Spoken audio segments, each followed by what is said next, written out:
Welcome to Hustle and Pro Season 2, talking sports in Frisco from youth to pro. Now here's your host, Kelly Walker. Welcome to Hustle and Pro. I'm your host, Kelly Walker, and we have a guest in the studio today. And let's just say only one of us can say that we have run track and field at a D1 college and fought through a debilitating diagnosis and was also once a bikini athlete pro. And that is not me. That would be Mariele Landrom. Hi, and welcome. Thank you. Did I say your first name right? Mariele. Dang it, Mariele. See, you're Coach Landrom. Yeah, I know, it's fine. To me. So I never say Mariele. So Mariele Landrom. I'm excited to have you here. Thanks for having me. Yeah, I've known you probably a few years now. You coached my daughter. So a few years, yeah. So now I want to know more about your story. Just to kind of let me know a little bit about your sports flavor. So what athlete would you say is your favorite or most inspirational to watch?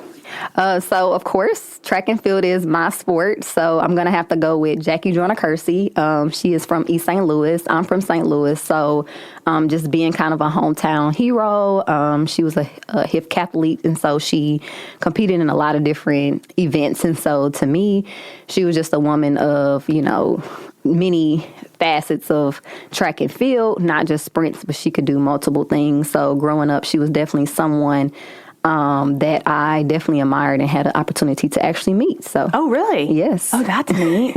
Yeah, she's one of those names that just, it's like synonymous with track and field. And like, I don't know, I think I was really young when she was probably out there competing, but I don't know, I feel like I can just see that form. Like she's a unique body too, right? Yes. Mm-hmm. Yeah.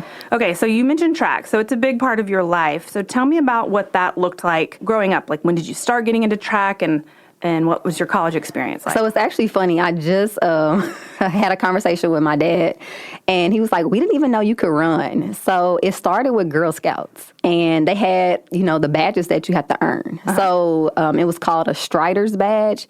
And so during that time, like you had different running events, like long jump and just some different, standing broad jump was what I think they called it.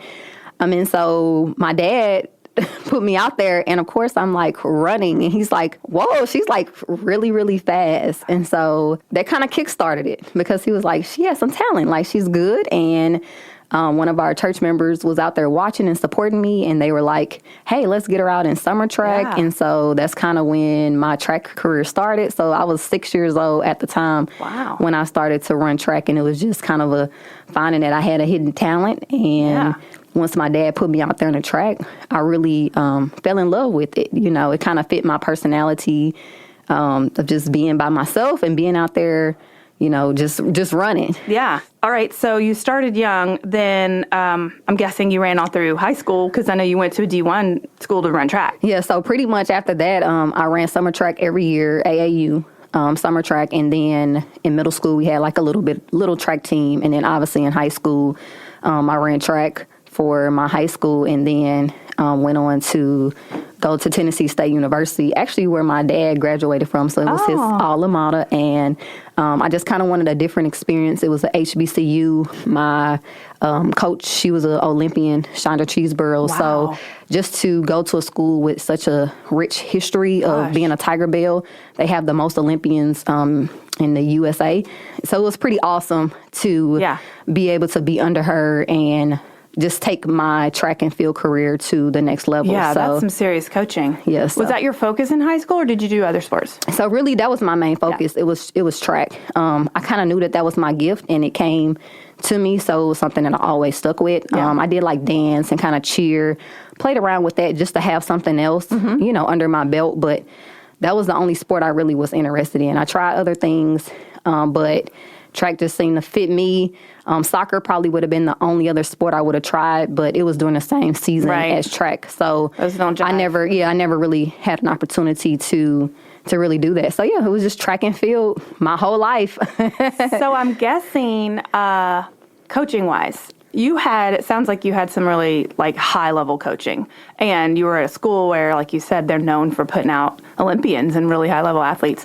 So is that having a coach like, who'd you say? Her name is Chandra Cheeseborough. Okay. Having a coach like her, is that what made you want to coach athletes yourself, or how did you know you wanted to be a coach? Well, really what made me want to be a coach was just going through my life experiences, because part of my story that I'm sure I'll share, with the audience of just being diagnosed with Crohn's disease made me realize that during some of my most difficult times in life, being an athlete helped me to become the woman that I was. And so I kind of wanted to give back to the next generation, because I realized that when we're running or when you're playing your sport, it's not always about competing, but it's about the characteristics that you are instilling in these young people. And so those character traits, I was able to take and carry them into my life of, being committed, staying disciplined, doing things when you don't want to do it, really working hard and going the extra mile. So all of those things helped me in my life. It's so much more than running. Exactly. Like, people think it's about the sport, but it's really not. Like, I think it's bigger than that. From the outside looking in. It's easy if you're sitting on the couch watching a sport on TV. It's real easy to think it's just about the sport. But once you've been through it, I've never been through it at a high level like you have. I get to talk to people who have, but I think once you've been through it, you realize you gain way more than just a skill of running or jumping or your skills. You gain all of those life experiences. And like you said, I think discipline is probably a huge one in your sport, right? Yeah, definitely. Yeah. Because it's just you versus you. A lot of other sports, you have a team, you have other people that you can depend on. But for track, it was you, and you had to take supreme ownership. If I went out there and lost, I lost flat out. And you can't make any excuses. Like, times don't lie. So you can't be like the ref cheated, all of those things that people usually say. Yeah, team sports. Yeah, exactly. Like, if you run, you run. I mean, your times are your times. They have electronics. So and you're going to make yourself better. Exactly. Not, a great teammate quarterback or a great something else. Like, you are the only thing that can really push yourself farther. Exactly. Yeah. So that's what really pushed me to, being a coach, just because of what it did for me. And so it was like, why not give back to the next generation? So you mentioned your Crohn's disease. When did that come into play, and how did you know what was going on? So honestly, it took a little while for me to figure it out. So kind of a timeline. So I graduated from college, and shortly after that, obviously I kind of went cold turkey from running track, just because, I had been doing it since I was 6 years old. So it's like, I need a break or whatever. And so literally I had graduated with my master's degree, just finished planning a wedding, finished getting married. Okay. And then 3 months later, I just started to experience severe abdomen pain. And that was probably the thing that really pushed me over the edge to start going to the doctor to figure out what was going on. I also was very fatigued, would wake up just extremely tired. And I'm like, I'm too young for this. I just woke up. Why am I tired?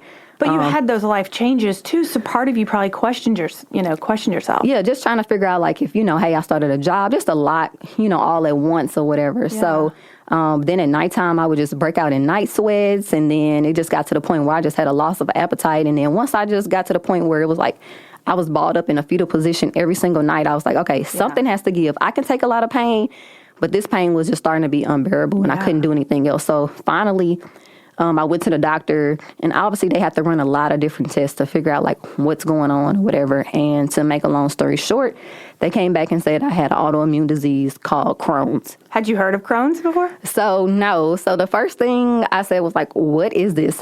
But the good thing was the doctor that ended up diagnosing me with it, she was like, I have a sister, and she was able to live, a normal life. So you'll make it through. So that was kind of promising for me. But at the same time, it was scary, because you think about it. You go from being healthy, top notch. Yeah, exactly. And are thinking that you're healthy, and all of a sudden, getting hit with something this traumatic. It was very huge for me. So is this something that changed in your body because you stopped running, or something changed, or had you always had it? So I think I always had it, because when I look back on some of the symptoms, I had really bad gas. I know it may not be great, but it was silent. It was silent but deadly. And my family would have to let down the window, and we would laugh about it. And I would have times, when I would be running, I would need to run to the restroom, but obviously you just kind of say, oh, okay, I guess it's just kind of normal. Yeah. But remember, like I said, I had went through so much stress in my life of trying to get married. I got a master's degree in a year, didn't work out anymore. So, we don't really truly understand how important exercise is and how it correlates to relieving that stress until it was over. I just kind of ran because it was what I did, but I didn't realize the benefits of it at the time. And so I probably had it since I was younger, but because I was an athlete and just kind of pressed forward, it just kind of kept it under wraps. And then all of a sudden it just It exposed it just all those triggers together just made those symptoms come out. So I don't know much about it. Honestly, you're the only person I personally know who has it, and I've heard that you do things in the community to help raise awareness and raise funds and things for it. So how do you live with it? Like, what adjustments do you make in your life to make it, bearable for you? Yeah, absolutely. So just to kind of give you a little bit of background about what Crohn's disease is. So if you think of autoimmune disease, some people are familiar with like lupus, sickle cell, they have ulcerative. And so it's something that you can't necessarily see from the outside. It's more of our body attacking itself. So we have inflammation in our body. Some people's inflammation can be in different parts or whatever. With Crohn's, it just happens. It can be anywhere from your esophagus to your anus. So it just depends on what part of your body is inflamed. And so therefore the body reacts to itself and it's trying to fight off or whatever. So that's kind of what Crohn's disease is. And pretty much for me, I had ended up getting down to 79 pounds, extremely malnourished and almost dying. Yeah, you're already a small girl. Yeah, I was already small, but I got like really, really weak. little. I'm guessing weak. You're small but strong, right? And you have muscle tone and everything. So when you were sick, you were probably like thin and weak. Yeah, very, definitely, for sure. But for some reason, I was still fighting. I was still going. Yeah. But after I ended up having 1.5 feet of my small intestine removed, that's kind of when the journey began. Because during that process, I learned that I had to advocate for myself. I really started educating myself about Crohn's disease and just how the body works. I had majored in exercise science, so I was very familiar with, just your body parts and how everything functions. And so it was like now putting this into use into my own body and my own lifestyle. So for me, it was figuring out how to thrive in life, because for probably about 2-3 year period, I was just kind of existing, trying to fight this disease and just figure it all out, going through, the mental and emotional part of it that really takes you down, not talking about just the physical, but mentally, and thinking so you're never going to get back to. Get back to normal. And so, but my goal was to be normal again. And I was determined to do it. And I started by looking at the foods that I was starting to eat, and what I could do to reduce the inflammation without taking medication long term, because we all know the medication is going to have long term side effects, but I didn't want to be on it long term. No, nobody wants to be. I don't want to be medicated long term. And I know some of the adjustments did you find that, eating certain foods, red meats and different kinds of foods like that, and contributed to more inflammation? Yeah, definitely. And just how I felt. So I just kept a food journal. Yeah. Some of the first things that I took out were like the beef, the pork, fried foods, obviously eating out just because it's so greasy, spicy foods. Tomatoes bother you? Tomatoes were fine, but I didn't really like them, so I don't eat them as much. You and Tom Brady both. I was just listening to some food journal, him talking about it, and he doesn't eat tomatoes, but that's what he says. He's like, I don't really like them. Yeah. But I think when you don't like something, your body is naturally telling you it doesn't want it. Right. And so you have to listen to your body. And so that's what I did. I just kind of kept a food journal, and I started to watch and look at my stool too, because it tells a lot, what you put in your body and how you feel. And then slowly, I progressed to being like a pescatarian, fish, and then I finally just kind of went vegan. So it was just kind of a platform of, figuring out a holistic approach, and not just the diet, but the stress, reducing stress. You have to find a way to obviously handle it, because we know life is going to throw many challenges, but stress triggers a lot of these autoimmune diseases as well. And then obviously the exercise will help not only reduce the stress, but you just feel great. You release those endorphins, and we know that good health correlates to your mental health, right? It makes you just feel better all the way around. Yep. Do you meditate and do things like that? Yeah, for sure. Meditate in the morning, affirmations, all of those things. So that was kind of why I became an advocate, because like you said, during the process, like my body started to change and evolve and look even better than I did when I was in college. And then that's how I ended up started competing into the bikini athletic kind of bodybuilding. Okay, so that was after you reinvented the way you eat. Yeah, that was your body. That was after. So that was almost 10 years later. It's a comeback. Yeah, it was a comeback. But nice. My focus for myself, like I said, was just to get better every single day. And I think back to when I could barely even do a sit-up, because mind you, my abs had got cut on. So you talk about them cutting that long incision from about my belly button down. It's probably about 3 inches long. So, once they closed that incision back up, it had to heal. That's so it tough. took time. Yeah. And so for me, you want to go back to being the athlete that you once were. But, I just took it one day at a time and just kept focusing on what the end goal was, which was to just thrive and be healthy again. Yeah. And I think look up. that's what makes you, I know you're also a lifestyle coach and wellness coach, and I think that's what makes you good at that. You know how to take it slow, so you can take it slow with other people. You're not one of those people that's going to just throw somebody into something they're not ready for on day one. It's like, do what you can every day and come back tomorrow and do some more, right? Yep. So you've pushed me through some workouts and meal plans and things like that. So talk to me a little about, helping other people. And I know you like to help people find their superpower, right? Yeah, for sure. So, once you go through and you find your purpose in life, your goal is to help other people find their purpose. And for me, I realized that it was all about the mind, body, and soul. Once your mindset and your body is together, you're confident about who you are, then you can truly walk in your purpose. And so that's what I inspire every single day, is to just help people become the best version of themselves so that they can do whatever it is that they have been called to do, from whether it's my athletes that I'm coaching, my clients that I coach, for as far as creating a lifestyle, because that's what we want it to be. We want it to be something that isn't just temporary, but making it a lifestyle, because then you'll really see the results that you want. The more you kind of teeter-totter, it doesn't feel great, because you're like, I know I can do this, and I start and stop, and it can emotionally drain you, and then you can just get frustrated. Well, you want it to be a constant way of life, not, like you said, the draining thing where you stop and start to be healthy. It's easier to just always be healthy and not be on a specific diet that restrains, or restricts certain types of things. Like just find the way that your body needs to eat and just eat like that all the time. Yeah, just finding that balance and in moderation. People say like, well, do you ever eat a piece of cake? Yeah, I do, but it's just in moderation, so it's, no, I don't eat birthday cakes every single day, but when I do, one little piece is not going to, hurt me as bad as it would if I ate it every single day. So yeah, just finding that balance. And we'll link to, in the show notes on the Post webpage, we'll link to how people can find you, like online. I know you're on Instagram and a couple places, but also it probably helps being married to somebody like your husband, right? Oh, yeah, definitely. So I don't know. I'm thinking about a year ago, Jamar was here on this podcast. And so talk about affirmations and his mindset. And so I think you guys get the Fit Couple Award for sure. So do you guys naturally motivate each other?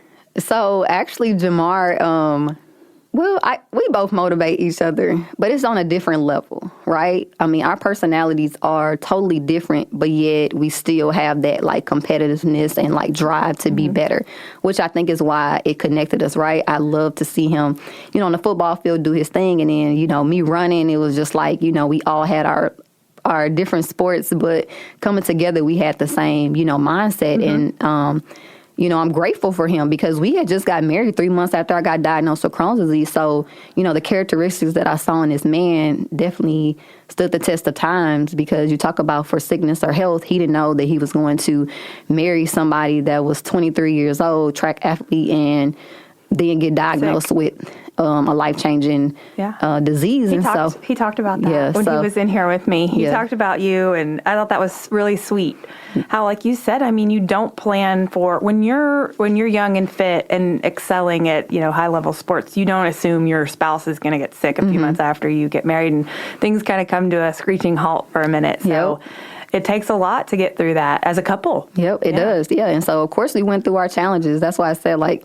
When you talk about life, like we went through probably the 6 quadrants of life, and really quick. So mentally, emotionally, spiritually, got tested, financially, relationally, and physically. Like all of those components were like tested off the back. But also, that's what made our marriage stronger. We knew that we were like built for this and made for this, because we're like, look, if we can endure this, then we can endure anything else that life is going to throw at us because of the age we were.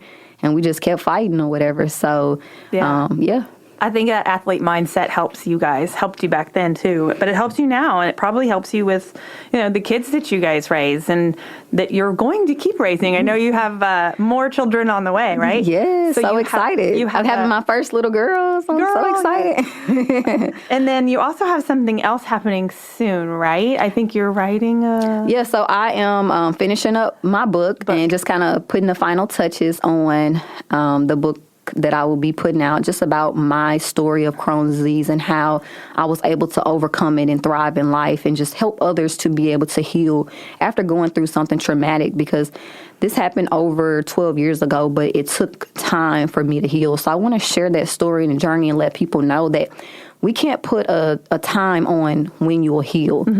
You know, it's just, you just got to keep going. And so I want to inspire other people that regardless of what they look like or the storm that they're going through, that they too can overcome and thrive again in life. And so I'm really, really excited to not just help people who are dealing with some similar things such as Crohn's disease and ulcerative colitis, but people that have been through something traumatic in their life, but they really know that they've been called for a greater purpose and they want to find that purpose and that use that inner strength that got them through that traumatic time to walk boldly in their purpose. So I'm really excited about it. That's awesome. Yeah, so that'll be launched in January. We'll do the pre-launch probably about mid-January. So I'm really excited about that and the lives that will be changed because of that book. Yeah, I mean, I've recently heard you talk about, you know, at an event, a little kid coming up to you and finding out through somebody else that you had Crohn's and she has, and like how it changed her knowing that there's somebody that she could look up to that got through it and that could even talk to her and say, you know, you're going to be okay. This is how you have to look at it and wrap your mind around it and be positive and take it day by day and get through it. So that's awesome. The book's going to be exciting to help other people get through it like you did. Yep, absolutely. Absolutely. They don't have to go through it alone, because a lot of times people don't talk about what they're going through, but it's like, you know, hey, you have to talk about it because you don't know who else is going through the same thing that you're going through. And you said you can't see it, right? Yep. This isn't something that's obvious when you're hanging out with people. Unless they're going to talk to you about it, you might not realize that somebody is really struggling with something painful, really physically painful, but just that is disrupting their life if it's not something that you see. And one of these mainstream things that everybody talks about all the time, like, you know, if you're going through chemo or something, you can usually see that or you hear about that. But then there's people that are going through something that's quieter in their life. So that's great that some people will be able to read your story and talk about it. Yeah, so excited. Yeah. Well, I appreciate you taking time to come in here. You're a busy coach here in Frisco ISD and middle school track coach, and you know, you have a family of your own, plus all those kids that you coach and lift up every day. So I appreciate you taking time to sit down with me and talk. Absolutely. Thank you for having me. It was a joy. Yeah, it was fun. And thank you for listening to this episode of Hustle and Pro. Make sure you subscribe and leave a review wherever you listen to your podcast, and we'll see you next week.